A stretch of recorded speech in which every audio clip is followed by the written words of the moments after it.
Being the victim of a gaslighting situation is true emotional abuse. I mean, there's no getting around it. When you are with someone who gaslights you consistently, you're not only losing your faith, your ability to understand or to love someone within the relationship, you're losing the ability to trust yourself. And when you lose trust in yourself, what ends up happening is everything that happens to you, you have no gauge anymore. You can't say, well, the last time this happened, I did this and it worked. You basically are just like lost. And because you're lost, you oftentimes can't move forward. You're just kind of sitting there like a lump. And that's one of the reasons when you're a victim of gaslighting, you're more prone to get into relationships who continue this type of emotional abuse. But I want to talk to you about this self-trust and why it is the worst part about a gaslighting situation when you lose it. So let's talk about what it is and how it is that you lose it in this situation. What it does to your self-trust is you stop believing what you clearly saw or felt. When someone repeatedly tells you that never happened, you're too sensitive, you're remembering it wrong, you always make things bigger than they are, your brain starts to hesitate before it makes assumptions. Usually your brain makes an assumption based on what happened in the past. But when you're continually lied to and treated this way, you stop the brain. It's like it freezes because it's not sure what if it's making an error with the assumption. Over time, you start thinking something feels off. You might start thinking maybe I am overreacting. The second thing is you become more disconnected from your intuition.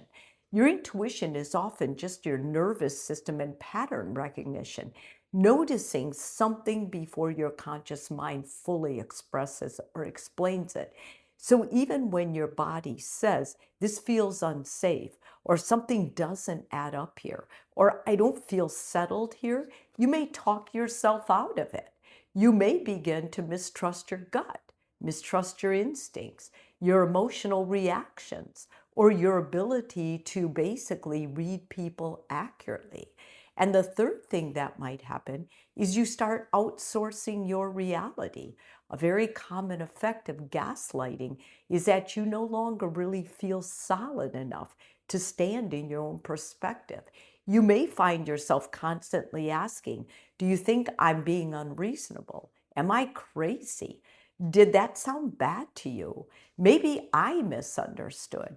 It can create a painful dependence on the outside confirmation of others, especially your gaslighter, which is the last person you should put in charge of you. That doesn't mean that you're weak. It means your internal compass has been repeatedly lied to. You have confidence in your memory. Basically, most of us have a confidence in our memory. However, the fourth aspect of losing self-trust is you lose this confidence. One of the cruelest effects, in my opinion, is memory confusion. When your reality is constantly denied, you may start to think, wait a minute, did I say that? Maybe I did remember it wrong. I know something happened, but now I can't explain it clearly. You're confused, and you're confused because the gaslighting abuser is doing this to you. This happens because chronic relational stress can make you thinking less organized. It can basically, you're under pressure. So the gaslighter uses your confusion as proof that you're unreliable. And they'll say this to you. They can be incredibly destabilizing. The fifth thing is you start assuming the problem is you. After enough gaslighting, basically, you may stop asking, why am I being treated this way? And you might start asking, what is wrong with me? That shift is devastating, whether you recognize it or not. You may begin to believe you're too emotional, too suspicious, I'm too difficult, I'm too needy. I'm too damaged to interpret things correctly. This is why gaslighting is so psychologically corrosive. It attacks your confidence in your own mind. So common signs that your self-trust has been damaged by gaslighting, you might notice these things. You replay conversations over and over. You second guess simple decisions. You apologize constantly. You freeze when asked to explain what happened. You distrust your own emotions. You feel more clarity away from the person than when you're with them. And that is a red flag. You know something is wrong, but struggle to stand firmly with it. This last one is especially common. I know, but I don't fully trust what I know. And I will hear people who have been victims of gaslighting, they will actually say that to me. Why this is happening psychologically is because gaslighting creates an internal fragmentation. Parts of you know the truth, another part has learned that believing the truth may cost you connection. It might cost you peace. It might cost you safety, which no one is going to risk safety. They're going to go along with the gaslighter. It may cause you to lose approval, may cause you to lose emotional stability. So your mind begins splitting. One part sees, another part suppresses what they see, another part explains away what they see, and another part basically disappears. So that's why people who have been gaslighted often feel so confused. It's not because they're not smart. It's because they've been conditioned to argue against themselves. And this is why they don't trust themselves. The long-term effect of being in this kind of corrosive relationship, you're staying in situations too long. You dismiss all red flags. You struggle to make clear decisions. You tolerate what you would have once said, oh, hell no, or you would have just rejected. And you feel foggy, even when something is obvious. The person may leave your life, but the self-doubt pattern remains. You cannot escape it. So how do you rebuild your trust?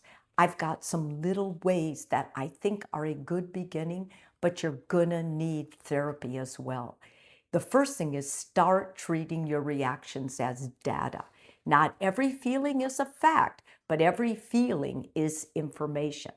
Instead of I shouldn't feel this way, why did this land this way in me? Write things down, write everything down. What happened? What was said? How you felt before they responded? How you felt after they responded? This is data. This can help your brain come back to being able to assess.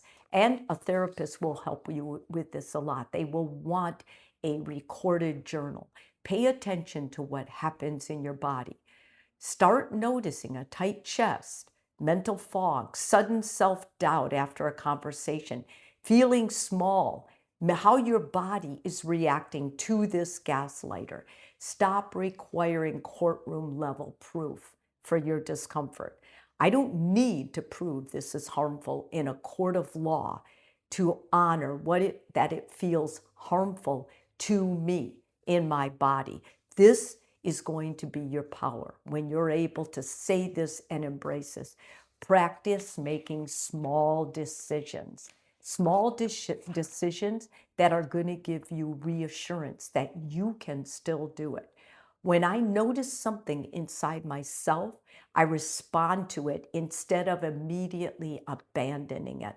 And lastly, start hanging around really anchoring people. If this video is helpful for you, please subscribe. And if you're already a subscriber, thank you so much.